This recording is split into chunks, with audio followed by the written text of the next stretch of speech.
Hello everyone! So finally, nakabit na yung Converge namin, and in this video, I am going to have a very short tutorial kung paano i-set up yung Converge ninyo, and at the same time, we are going to have a speed test on two websites para makita natin kung totoo nga na based on our plan ay talagang naibibigay nito yung Mbps na ini-apply namin. So come on, let's see. Okay, so ayan. Start tayo. So, you will see here the web page for network configuration of Huawei. You'll just type 192.168.100.1.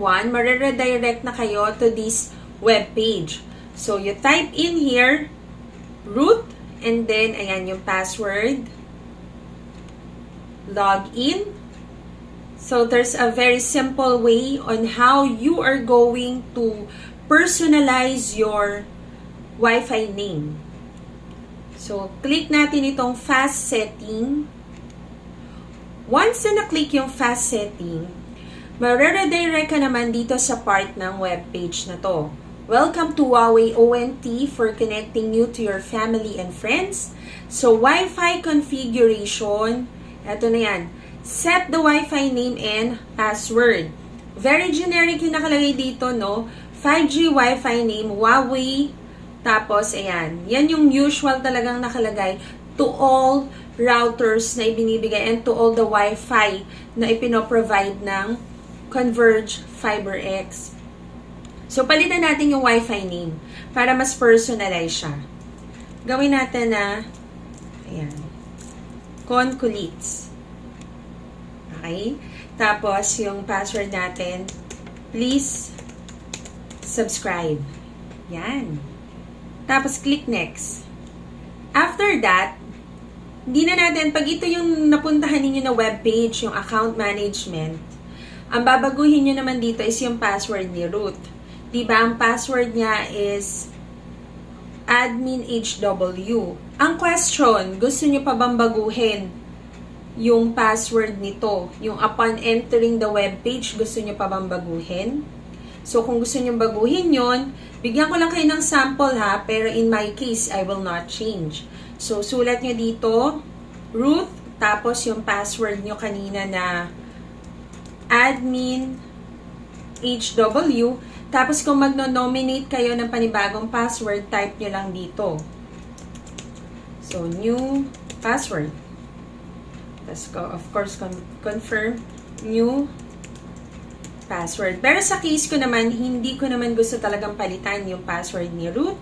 Ang gusto ko lang palitan is yung pangalan ng Wi-Fi namin and the password. So, ang i-click ko dito is skip. Skip ko yung part na to. So, ang mangyayari sa akin ngayon is nabago na. Configuration completion. Ayan, very simple. Return to homepage. Balik tayo sa homepage.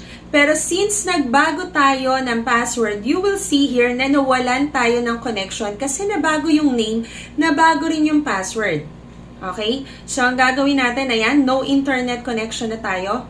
You click this part, tapos, ayan, hanapin mo na yung bagong name ng Wi-Fi ninyo. So, you will see here, Conculits. Connect automatically. Ayan.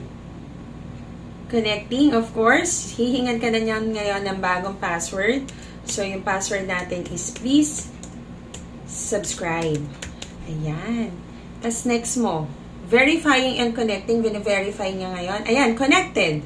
And since we are now connected, ayan, nagbabalik na ang ating connection ng Huawei.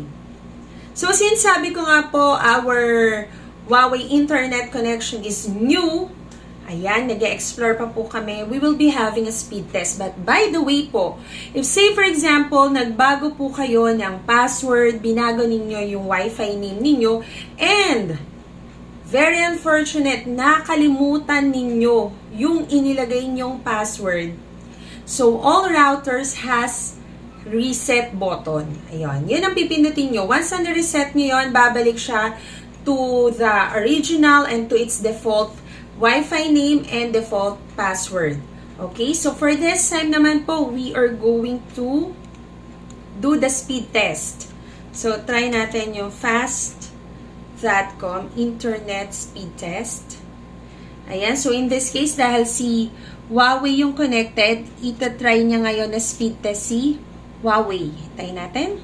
Kung, according po dito sa nabili namin, ang sabi po nung plan na in-apply namin is that FiberX 1,500, yun yung babayaran namin monthly. Tapos, burst speed daw niya is 25 Mbps. Ayan, yan yung plan namin sa Converge. Okay, so sabi dito, your internet speed is 310. Wow. Okay, try nga natin. Ulit. kbps. So, dapat siya 25 Mbps. Ayan. Okay? Tingnan natin. Check natin. Let's check. Tapos, ano nga yung isa pang password? Ayan. Ookla speed test. Try natin yung speed test ng Ookla. Timer na natin to. Okay. Remember ha, dapat ang lumabas dito, 25. Okay, yan. Converge. 13 Mbps as of 9:40 PM. So, yan daw. Try natin kay Ookla speed test. Speed test niya. Try natin. Speed test natin si Huawei. Go. Go. Try natin, ha? Dapat 25 Mbps to. Alright. Ayan na. This is it.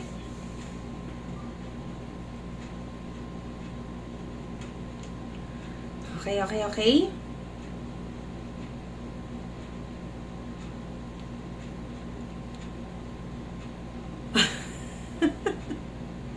Okay, yan na.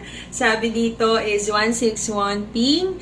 Tapos, ang download niya for Mbps for download niya is 23.07. Try natin niya sa upload. Sabi dito 24.18. Okay. Pero sabi dito sa fast.com 13 Mbps lang. So, magkaiba. Meron pa bang iba? Try nga natin Google speed test. Once again po, ang plan namin is ang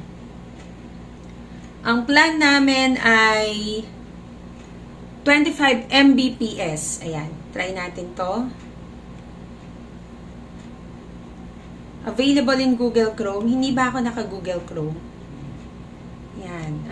May extension pa siya. Add to Chrome. Speed test by Ookla din. Okay. So, if that's the case, yun din ang gagamitin natin, no? Okay. Speed. Ito rin yun. So, check na lang natin ulit. 16 Mbps. One last time na lang. Since pareho lang din naman pala yung i-advise ni Google. Okay. Check natin. Meron pa ba dyan na ibang suggestion? And how are we going to... Ayan. Okay. So, according dito, go natin ulit. Another one. Check lang natin.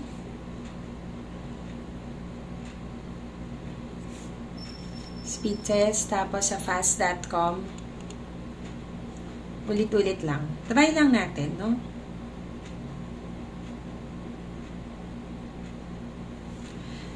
Yan.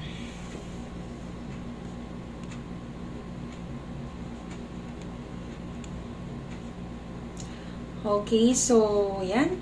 Ito yung kay fast.com. Second time na natin to, ha? Just to see. Kasi ang layo ng difference nila eh.